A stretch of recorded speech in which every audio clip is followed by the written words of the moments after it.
নমস্কার, আমি এখন রান্না করছি শুটকি মাছের তরকারি। পাঁচফোড়ন সব সবজি টবজি দিয়ে শুটকি মাছটাকে রান্না করব।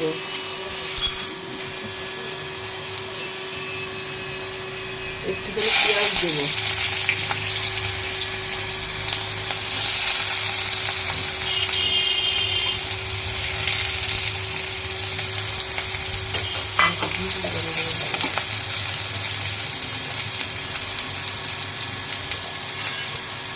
একটু লবণ দিলাম। পেঁয়াজটা একটু কষা বসাবো।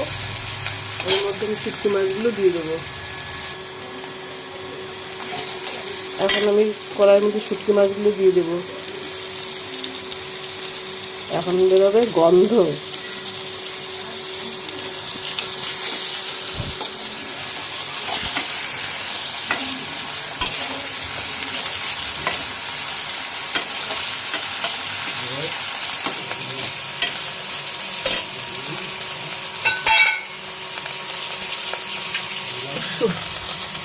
খুব সুন্দর গন্ধ বেরিয়েছে শুটকি মাছে।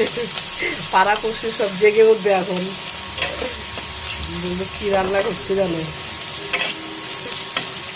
যাই হোক, রান্না যেরকম গন্ধটা যেরকম বেরো, খেতে কিন্তু ভীষণ স্বাদ হয় শুটকি মাছের তরকারি।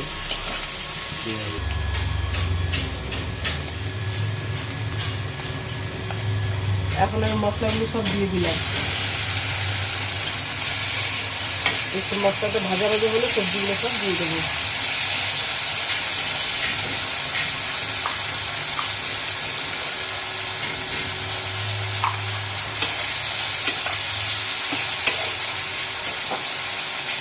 এর মধ্যে মশলার মধ্যে একটু জিরা বাটা আছে, একটু লঙ্কা বাটা আছে, একটু আদা বাটা, একটু টমেটো বেটে দিয়েছি।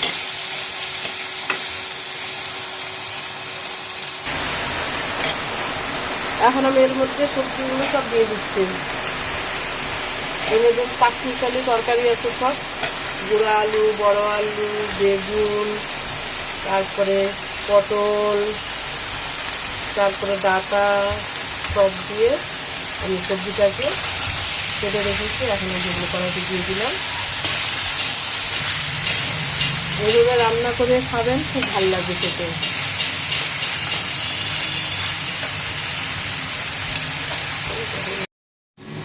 এখন আমি লো ফ্লেমে রান্না করবো সবজিটাকে, কারণ বেশি বাড়িয়ে দিলে সব রান্না পুড়ে যাবে, দেখতেও ভালো লাগবে না, খেতেও ভালো লাগবে।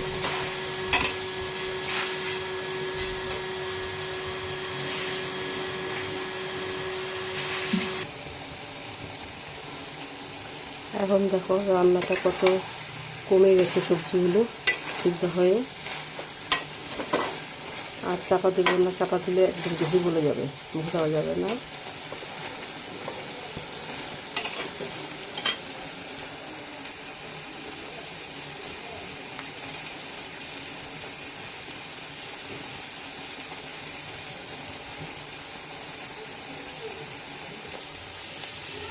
দেখো আমার সবজি রান্নাটা হয়ে গেছে।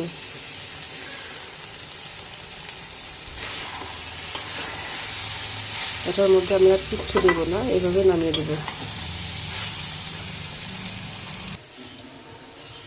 রান্নাটা আমার হয়ে গেছে, আমি কড়াই থেকে নামিয়ে দিয়েছি। দেখে বলো কেমন হয়েছে।